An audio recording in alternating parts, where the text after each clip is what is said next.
Hello and welcome back to the IO Sportscast. As always, I've got Ollie with me, say hello. Hi guys. And today we're talking about the European Super League and what I can only describe as a fucking farce. I Damn. think that's all that can be said, so thank you for no.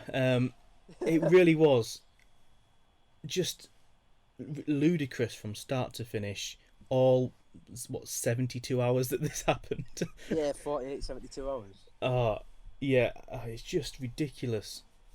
I mean, the I, idea behind it is it's been around for like 20, 30 years now. This idea of having a proper league with Europe's best teams,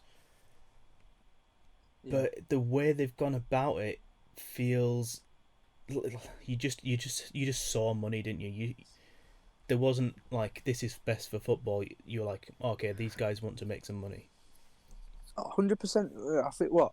I think there was obviously, you had 12 teams, the so-called Big Six in England. I don't know how Tottenham and Arsenal got in there, to be honest, but and each of them apparently were going to get £3.5 billion each just for joining, Yeah, I mean the which fact is ridiculous. it is, and the fact that they have like effectively dominance over the league.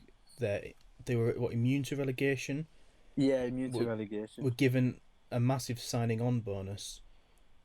If you want the best for football, you want the meritocracy of promotion relegation. The best team wins, Yeah. and nothing coming out of this suggested that in any sense. Yeah, it's one of them. It's got to be the worst 48, 72 hours of football that I've known. Yeah, but also conversely for the fans, probably the best 48 or 72 hours. I don't think I've seen this much unity between football fans ever. Uh, No, I don't think I have. because you're not talking about, rival clubs have had their supporters come together, rival countries have had their supporters come together. Like the world of football has come together to Yeah, unite against the Super League. it's bad. I think most of it's because of, obviously, we know Gary Neville had his opinion, and I agree with everything that he said. And when I think it was when Leeds were playing Liverpool, him and Jamie Carragher were on it, as obviously the pundits on Monday Night Football, Mm. and they said that obviously all football fans need to like band together and pundits and all this kind of stuff to stop it from happening. And you saw what happened after that. It was just like, as soon as like after that, everybody got together and it just like fell by the wayside. I was after during that game and after that game, I was just on Twitter for about 2 hours, just looking at everything, and Twitter was just like the best it's ever been during the fallout. All these protests and everything. It's funny just watching all these clubs fall out and pull out, and yeah, it just shows you what fans can do when we pull together. Yeah, and the response really was so lopsided. I think the BBC did a vote about whether they enjoy, as a fan, you enjoy the idea of a Super League, and I think it was 90% said no. Yeah, yeah. I don't know. I I I hated the fact that the whole spectacle of it and no promotion and relegations, because football's about fans and it's unpredictable as well. Anybody on the day, anybody can beat anybody. Yeah, We've seen that in the yeah, past. It's one of them. You need that aspect of fans and promotion and relegation. And the fact that no managers were told about it as well. They weren't told about it till like the day it happened, and the players. It's just like, just shows you, doesn't it, the communication between the higher ups and the actual players. Because obviously most of the players, they didn't want it. They disagreed with it 100%. Jurgen Klopp had his stand on it. He ripped into his owners. Pep Guardiola ripped into his owners. yeah. He had his opinion on it. Yeah, Let's try and figure out where this all went wrong. Let's let's go back to like 1998, 1999, when the first sort of inklings of an idea of this sort of league came about. Because obviously everybody's been wanting something to happen with the Champions League now since like the early 90s. It's mm.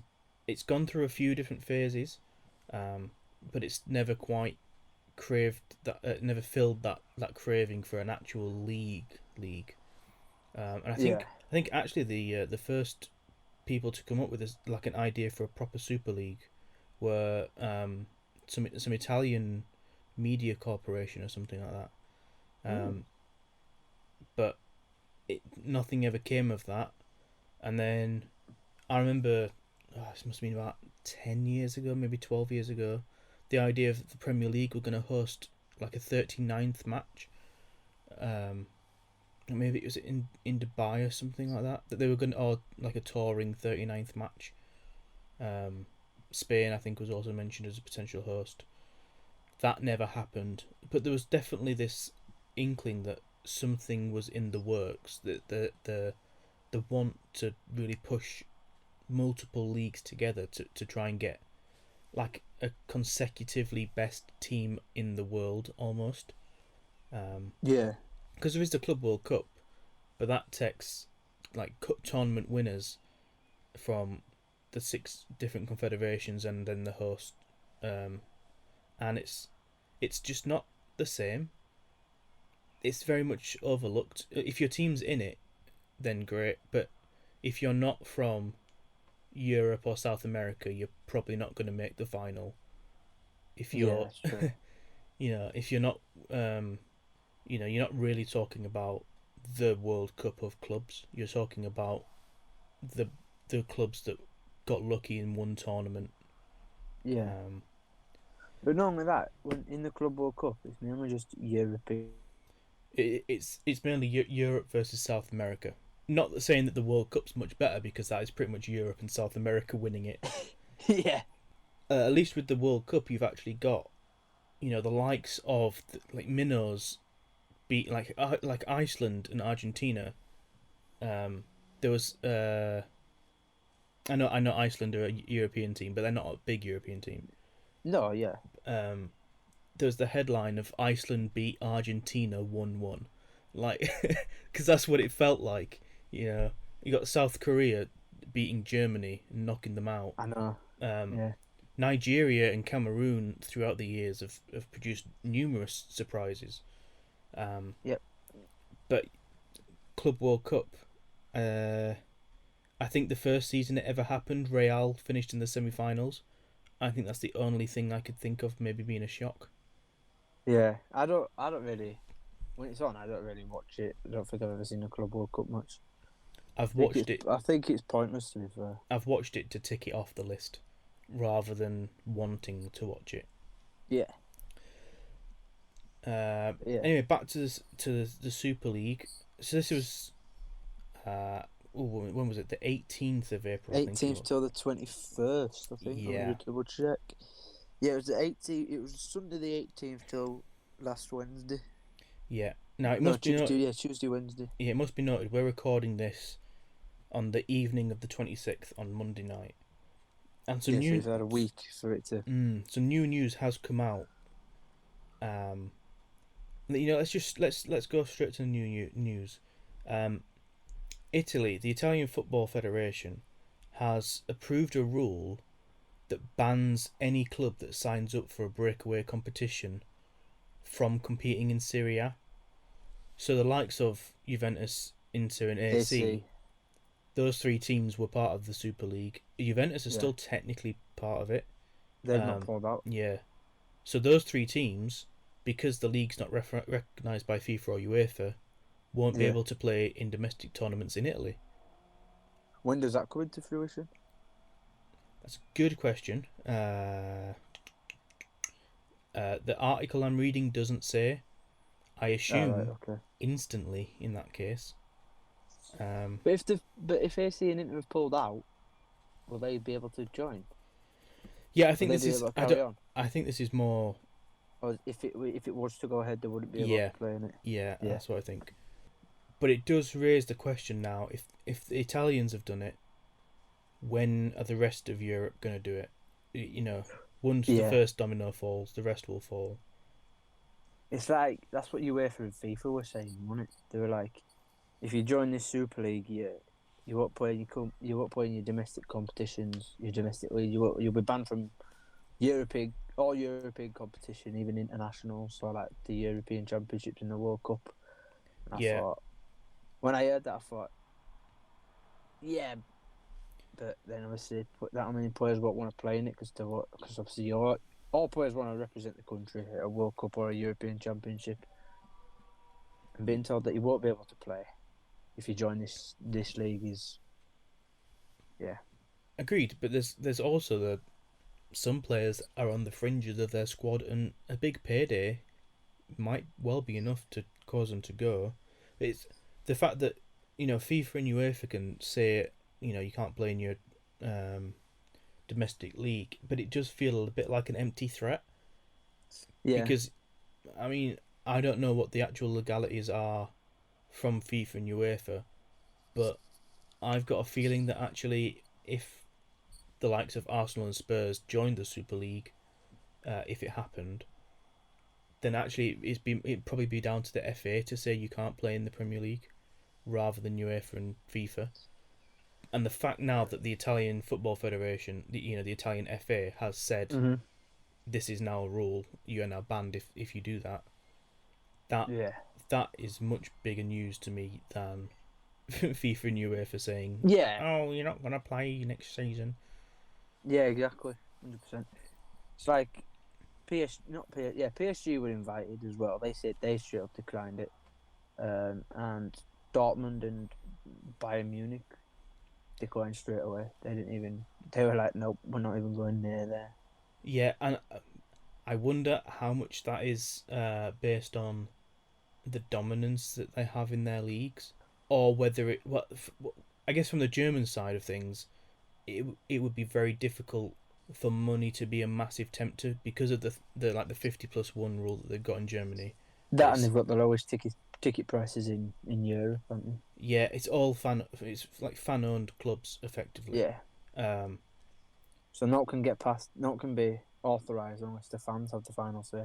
yeah, and I guess we've proven since the reaction that fans had to it.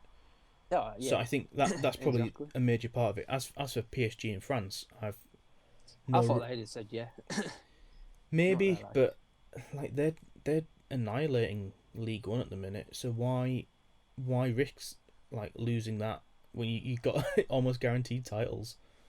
You know, you say Man City are fairly dominant in England, but then they're getting challenged. Okay, that they've got what 11 point, 10 point buffer, something like that this season. 11. Yeah. Um, like so they're fairly comfortable, but they are still being challenged. They're not guaranteed odds-on favourite as proved by Liverpool last year. Yeah. And if City did join it, then they won't win it every year, like or every other year, because Yeah, you had the likes of Real, Barca, and they've proven in the Champions Juve. League that they're not good in the Champions League. Exactly. They're up there, but they're not the best. Yeah. The I don't. Go on. I don't think. Nah, they're not. They're not. They're the best. One of the best teams in Europe. Don't get me wrong, but they're not. Until they win the Champions League, then they can prove themselves Mm. as being one of the best teams ever. But at the minute, they're not. They're not there. So. Well, moving to the other end of Manchester, the second bit of new news is that your owner Ed Woodward, or is he Chairman, chairman? Yes, vice executive chairman or something. yeah. He apparently had a meeting at number 10 on the 14th of April. So this is 4 days before the league started, and the plans for the European Super League were not discussed. So either this really has been all secretive and clubs have kept quiet, Yeah, or it was a last minute decision. But the fact that I think Bayern have come out and said that they had 30 days to respond to the invitation yeah. suggests that it's not all last minute at all. I think he wouldn't have told Edward wouldn't have told Big Boris, because Big Boris would have been like, "No, you're not doing that." Yeah, which There'd probably been a clause in the contract saying about the clubs knowing, but saying, "No, you can't actually tell anybody till this date." which is kind of when you think about secrecy, you do think about government. The fact that there are now secrets potentially secrets being kept from the government really does Yeah, raise the question of what's actually going on in boardrooms in sport. Where exactly. where is the line going to be drawn between transparency and business secrets? Yeah, the numbers don't really add up in the Premier League, so something's got to give one way or the other. There's lots of people talking about we bring the 50+1 rule over to England. Yeah. That would be like a phenomenal seismic shift. I, I can't see that's that what working, but I would that's love what he that. was. That's what he was on about, wasn't it? Him and his mate. I don't know the guy, the culture secretary. I don't know his guy. I don't know his name. I can't remember it. But yeah, they were on about bringing like rules in, weren't they? And just on about discussing stuff. I personally, I think they should bring the 50+1 rule in, or some other kind of rule that says you've got to run it past your government before you can do all this or whatever. But yeah, I think if they brought the 50+1 rule in, I think most people are wanting that as well, like fans and pundits and stuff, because then obviously it gives football back to the fans, which is what football is for. Not just these people that run football clubs like a business, and it should be run like a football club. Yeah, I Because think fans have been overlooked for too long now. I yeah, think this is exactly. this is the point where we say enough's enough. Maybe in the long run, actually, what Florentino Perez has been saying about the ESL being the best thing to happen for football and it being in the good interest of football, actually in the long run, because Uh, the fans are going to kick up such a fuss, it yeah, actually might play out that way. that man is deluded. I don't like it. Did you? I saw a thing that Real Madrid are 900 million euros in debt.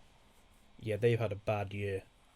So, and that's probably obviously that's why they wanted it, because of the money, and they'd get £3.5 billion Yeah, just for joining. But it's like he's like, oh yeah, everybody's signed agreements that nobody can leave. I'm like, mate, listen, we've just shown what happens when football fans stick together, get together, and yeah, you can't mess with a beautiful game and the fans. yeah. I'm just going to read a line from Wikipedia here because I think it sums up the Super League quite well.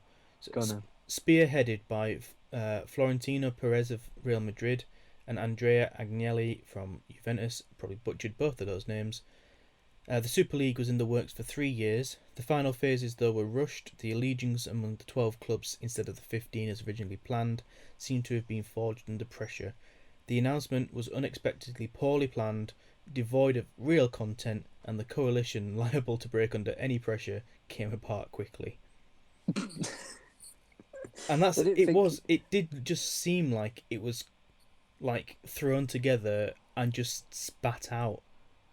Yeah, we've made this league. Yeah, this is what it is. Yeah. 3 years of planning, and it's gone down drained in 3 days.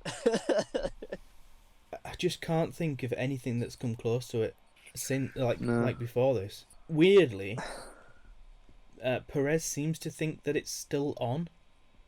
Like he Yeah. thinks it's on standby and it's just on pause, but that No, all it's the not, 12 is it? clubs have got contracts and actually they're legally binding. You can't just quit the contract. I That don't man is know. he's deluded, is that man? I mean, I don't know what deluded is in Spanish, but whatever it is, that's what he is. I've seen contract negotiations like be finished and then the signing takes several weeks to do. And we're talking about 3 days between being announced and ending. Yeah, exactly. I don't think anything is ever any like breakaway league or like that's ever lasted that little amount of time Yeah, that I can think of. yeah. Well, there's been so much fallout from this. Um, Mr. Well, Woodward is gone, well, he's allegedly not. He's due to resigning at the end of the season. yeah, allegedly due to differences with the Glaciers.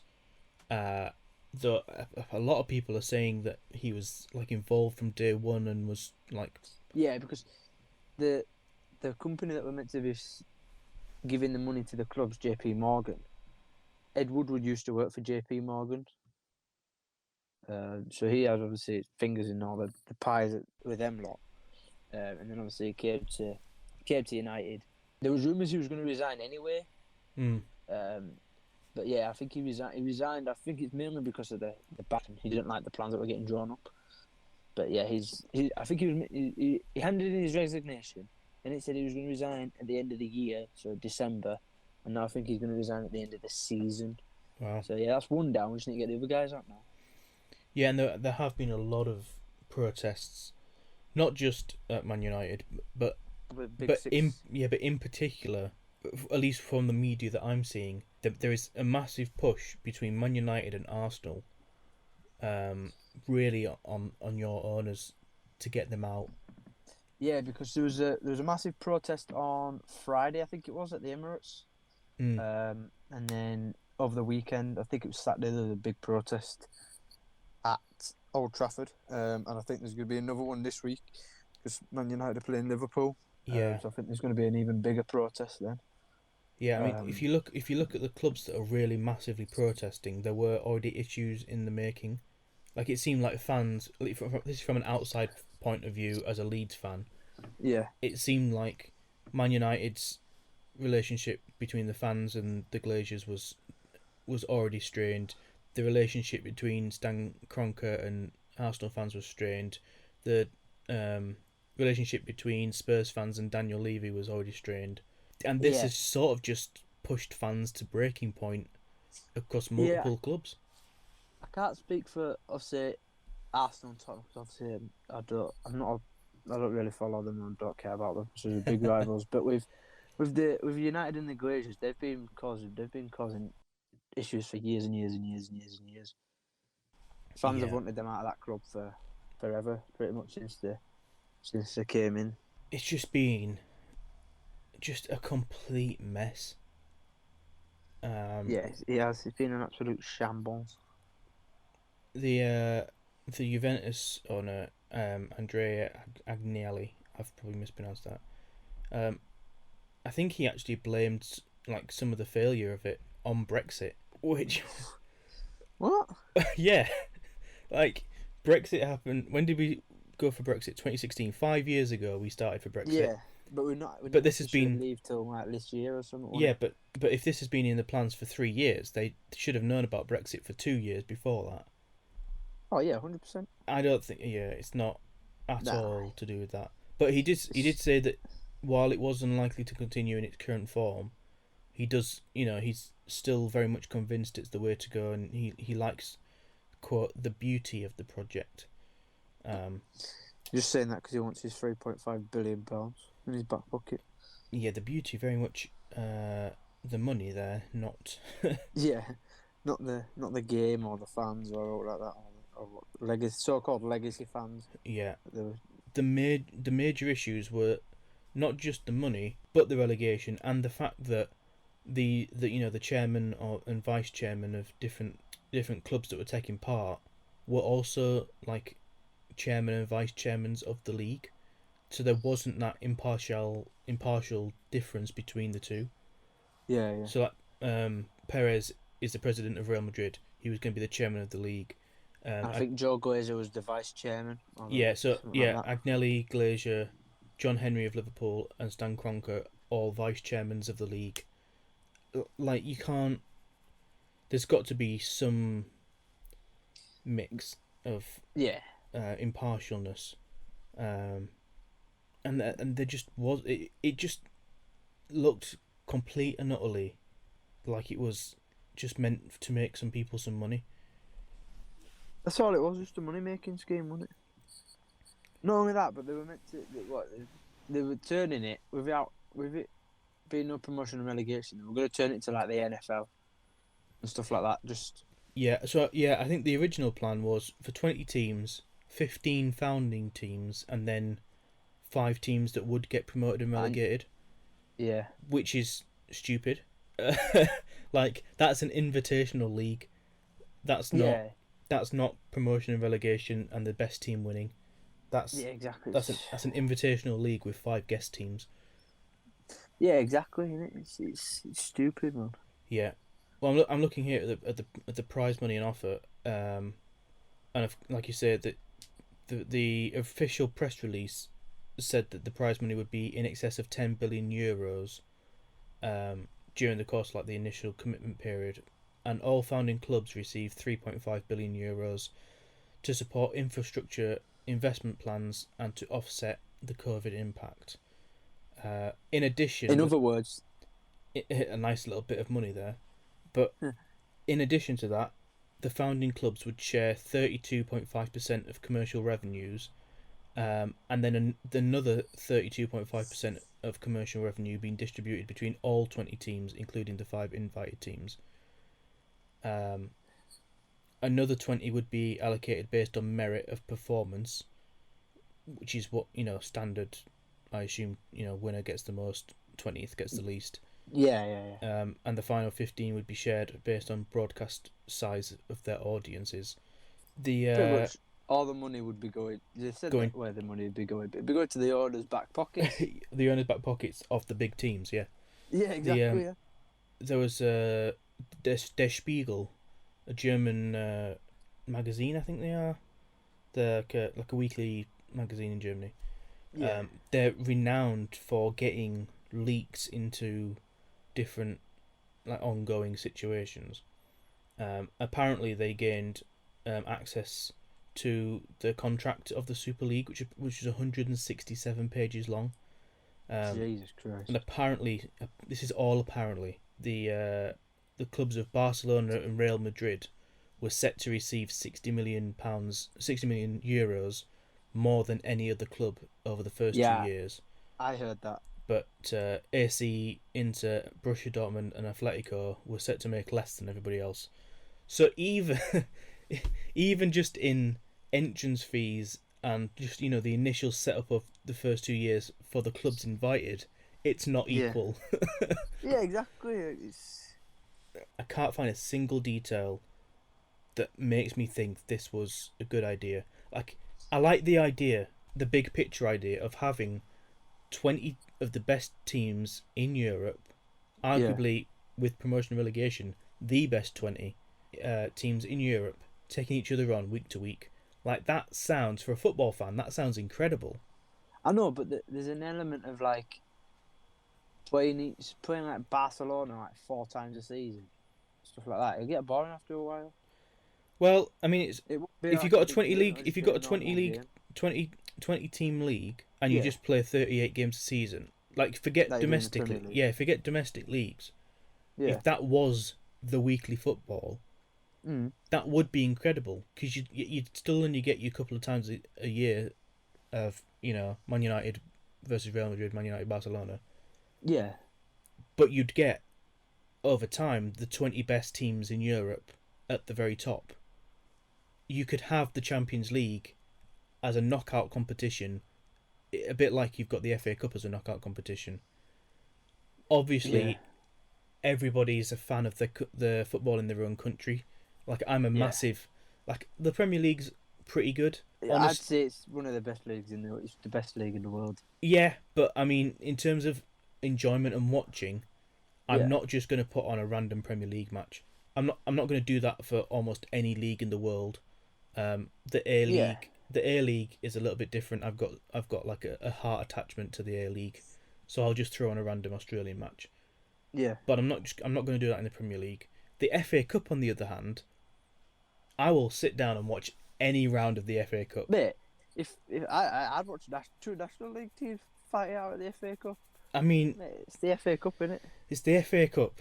It's the idea that an 8th tier team could go to Anfield and beat the defending league champions. It's who was that team that Tottenham played this year? That National League team, when it flat, Marine. Yeah, Marine. I watched that game. I knew Tottenham were going to win. But that's the thing that I watched it for the enjoyment, thinking, imagine if they actually beat. Yeah, that's the thing. You go in thinking, they're probably going to win, but. But if they lose, then it's an amazing day for football. Yeah, and being a Leeds United fan, we don't have a good record in the competition at all. You lost to Crawley. Yeah, well, you know what, Crawley. I'll take Crawley. I'd rather lose to Crawley than Newport. I'd rather lose to Newport than Histon. Yeah. I think that was the first time we ever lost to a non-league team in our history. It was an absolute shambles of a match. But then you get the moments where Leeds are down on their knees in League One and they beat Man United, I'm going to bring it up just for Jermaine Beckford's goal. Oh no, full stop. And the memories of me cheering so much I fell off my bunk bed and hit the ground. That was at Old Trafford as well, I think, wasn't it? Yeah, it like you get those moments of highs and lows that you don't get in the league, and you're never going to get in the league. No. So Plus, I understand why fans would want to keep domestic competitions going, yeah. but when we're talking about a European Super League, it is dream world. We know it's realistically it's not going to happen. Yeah. But if it were to happen, this is not the way you go about it in any form. No. Like, You don't just pile it together and be like, yeah, this is what we've done. yeah, you can't just yeah. If they'd have just said that they're gonna have an invitational 20 teams, the bottom three go down, and then next season they're setting up a second league, that sort of thing, and there's actually some sort of system to it, that would have made quite a lot more sense. And while I think it would still probably be rejected overall, I think that BBC poll that I was on about at the start, that was Yeah. 90-10, I think that's much more It'd have been 50-50. like, yeah.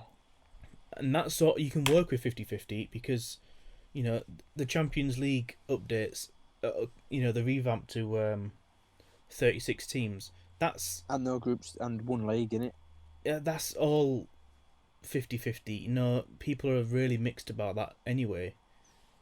I think the fact that they announced the Super League the day before the Champions League were due to announce the updates to the Champions League is very telling.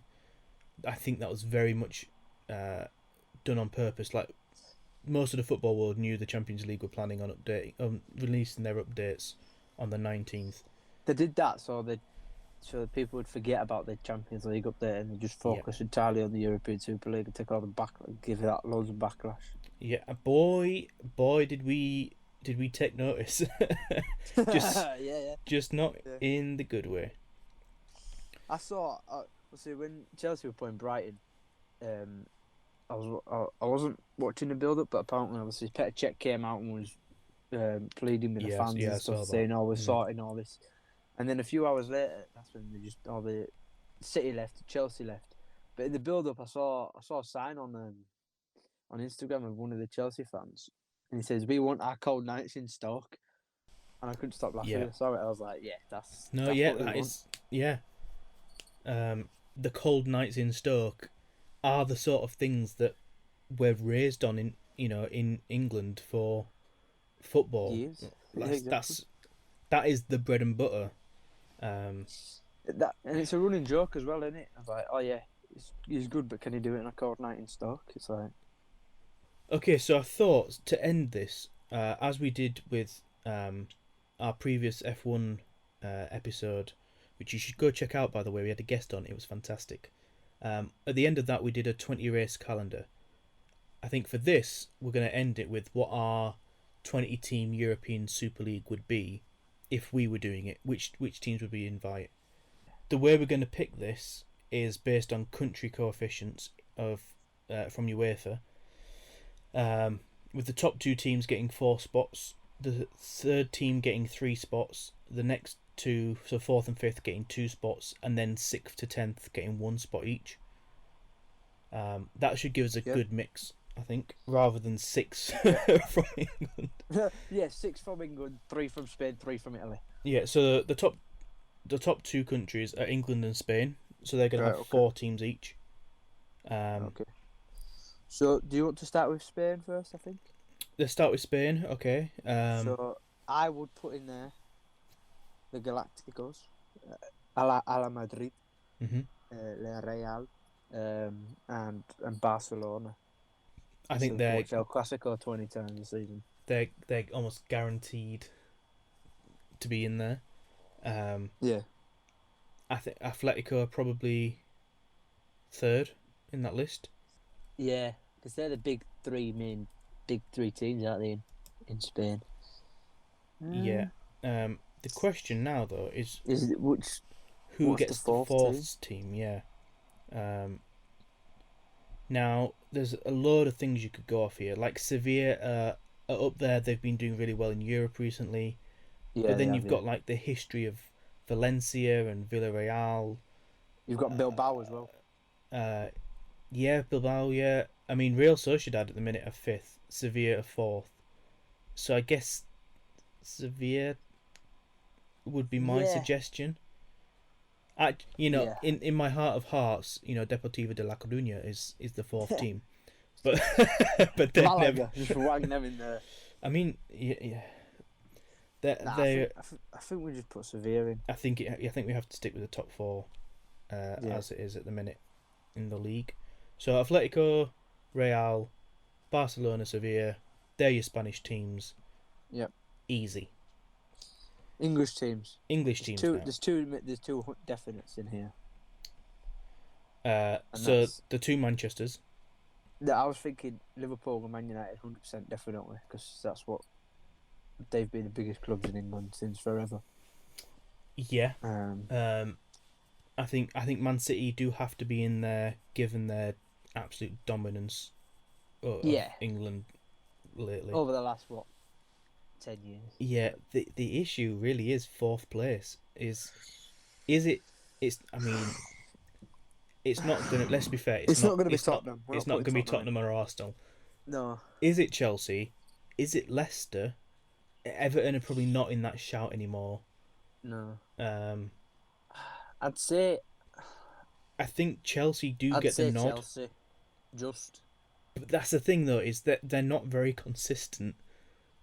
They're No. either having a great season or they're not, and it's very. I can see it being really easy for Chelsea to have a bad season in the Super League and be relegated. And that's saying something, given given the fact we've got 10 countries represented. But I can see that happening. Yeah, I think we put them in there because they've got more pedigree than Arsenal and Tottenham. Yeah. So our English teams are Man United, Liverpool, Man City, Chelsea.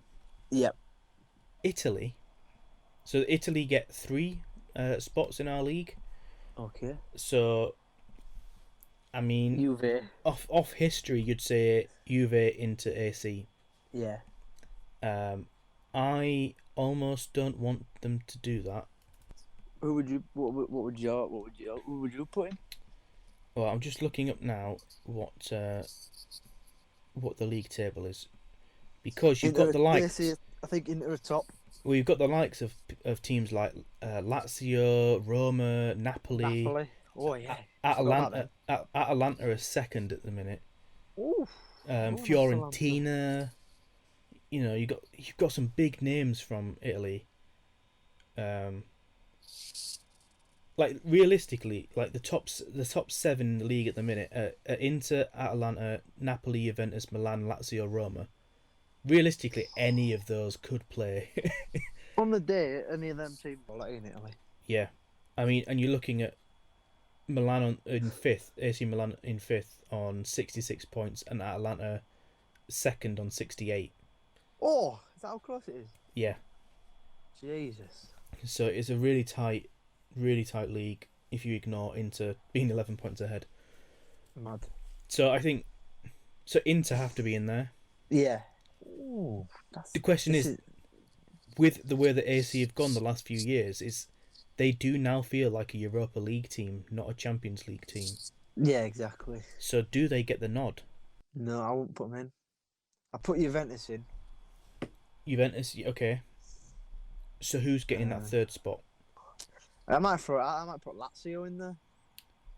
Lazio, yeah. I mean, again. Or Roma. Again, I mean, I'm really trying to shoot for the league table here. That Atalanta and Napoli are currently above Juventus, Milan, Lazio, Roma. Like one of those. No, in fact, no. I changed my mind. I'll go Atalanta because they do all right in Europe. I mean, the fact that they've guaranteed European football in some form through the league. Yeah, they've guaranteed it now, which is crazy. And they got to the final of the Coppa Italia as well. Yeah, I'd put Atalanta in there then. So Inter, Juventus, Juve, and Atalanta. Atalanta. Fantastic. Yeah. Well, now we come on to the two countries that didn't take part in the actual Super League. France and Germany. Germany and France. So Germany first. Okay. So I think we both agreed it's probably going to be Bayern and Bayern and Dortmund. Yeah. Right, that was Yeah. easy. Just going to throw it out there. Is there two for this, or is there three? That we're There's putting in for this two for these guys. I'm going to throw it Two out for these, there. Red Bull Leipzig. one? Ooh. Yeah, that's probably the third, aren't they? Third choice. Yeah. I can't think of any others. Well, there's so many. There again, Germany is one of those teams where you've got Bayern Munich and then lots of other teams fighting for second. So at the minute, Bayern Munich and 18 and 19 other teams. 17 other teams. They've got an 18-team league. 17. Oh, right, okay. 20 teams. So you've got teams like Red Bull Leipzig, currently second in the league, 7 points behind Bayern, 7 points ahead of third place. Wolfsburg. Wolfsburg. I forgot about them. And Eintracht Frankfurt, they're the top four. And Frankfurt had a fantastic run last season or the season before in the cup. I think they won the cup for the first time in forever. They are one of my Football Manager teams, so I'm a little bit biased. You've got Bayer Leverkusen as well. Yeah. Over there. They normally get into Europe. So They're sixth at the minute. If we go off league table like we have been so far, it's Bayern Munich and RB Leipzig, because Borussia Dortmund are fifth. Wow. Obviously, it's not Schalke. Sorry, Schalke. Goodbye, Schalke. I'm surprised you've lasted this long. Bundesliga 2 for you next season. Yeah. But then you've got also teams like Stuttgart, Borussia Mönchengladbach. Like, they've had good European runs. Yeah. But I just think they're not, at the minute, up to scratch. So if Man City are getting in on recent dominance, then it's Bayern and then either Leipzig or Dortmund for me. Oof. And this is where it comes in: is are we judging the team or are we judging the players? Because if we're judging the players, it's Dortmund. Yeah. 100%. If we're judging the team and actually we want the meritocracy of it and we want the best teams to win. Yeah. Well, Leipzig are. Go on. Yeah, Leipzig is second, but Dortmund got further in the Champions League this season. Yeah, but we're talking about a league system, so arguably Leipzig are going to finish higher up. I don't really talk about Leipzig because they're not to the beaters in Champions League. I mean, I don't like them because they're Red Bull related, but yeah, I'd sod it. We'll throw it in there. We'll throw Leipzig in. Throwing Leipzig in. And Great. if they pull out, we'll put Dortmund in. Yeah. Okay. It's very close between them two. Our two from Germany, Bayern Munich and RB Leipzig. And Leipzig. Yeah. Jumping to France, also two teams from France. PSG. I think everyone knows PSG are in there. So then we've got other shouts of teams like Marseille, Lyon, Lille, Monaco. I mean Lille are top of the Ligue 1 at the minute. Are they? Yeah. Lille. Well, unless Wikipedia's got it wrong, they're top of the table by a point. Ooh. Yeah, it's Lille, PSG, Monaco, Lyon, RC Lens, Marseille are the top 6. Yeah. In France. Are we just going top 2 again on PSG and Lille? Yeah, I'd say Lille. Great. Is it Eredivisie next? Or the Dutch? It's La Portugal. Just one from here on out. One from here on out. Okay. So I mean, apparently the actual Super League went for Porto from the Primera League. Yeah, I heard something about that as well. So the options are Porto, or we can stick with the current league system and undefeated Sporting can be in there. They're undefeated? Yeah. Sporting Club de Portugal? Yeah, 22 wins, 7 draws, no losses. Top of the league. I'd put Sporting in there. Yeah, the other option is Benfica. They're the big 3 Portuguese teams, aren't they? Yeah, and then Braga is definitely the top 4. I prefer Sporting to Porto. Yeah, so do I. Porto, sorry, but Sporting, you are... That I don't want to see. I want to see Fernandes versus Farmer too. Sporting are our Portuguese option. Next, What's next? we go to Holland, or the Netherlands, Yeah. for the Eredivisie, and I mean Ajax are probably the team to call Yeah. out. They're miles ahead in the league, top of the league, 12 points clear.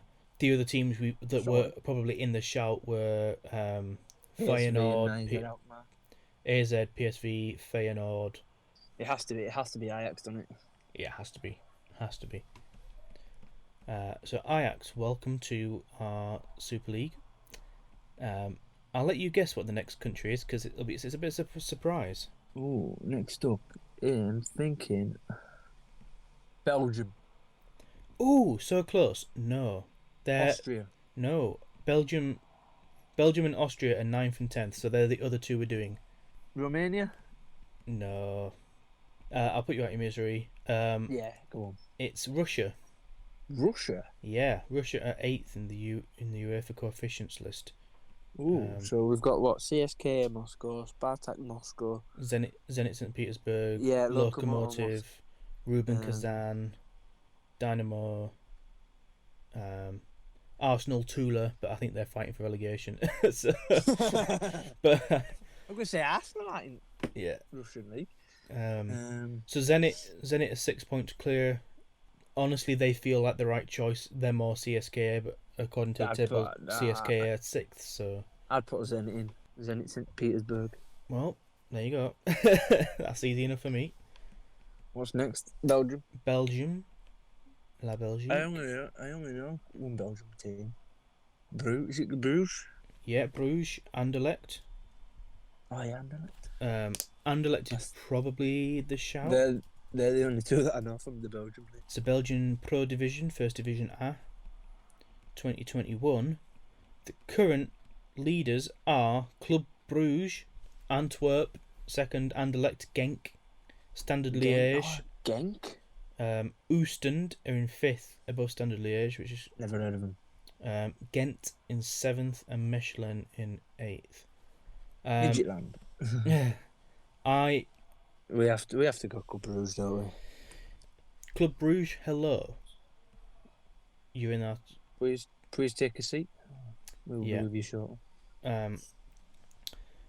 Now we're talking about the Austrian Bundesliga. Or Bundesliga. The obvious choice is Salzburg. RB Salzburg. But Rapid Vienna are in there. I'm trying to think.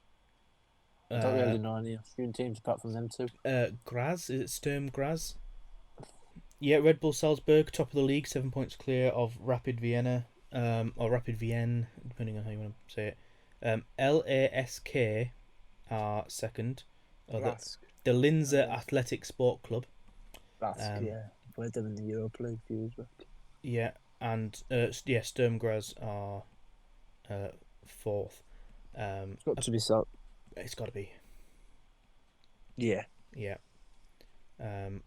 Now, I've not written these down, so a full run out of all 20 teams is not going to happen. Yeah, no, that's fine. But I think that's, a much fairer representation. That's what it should have been.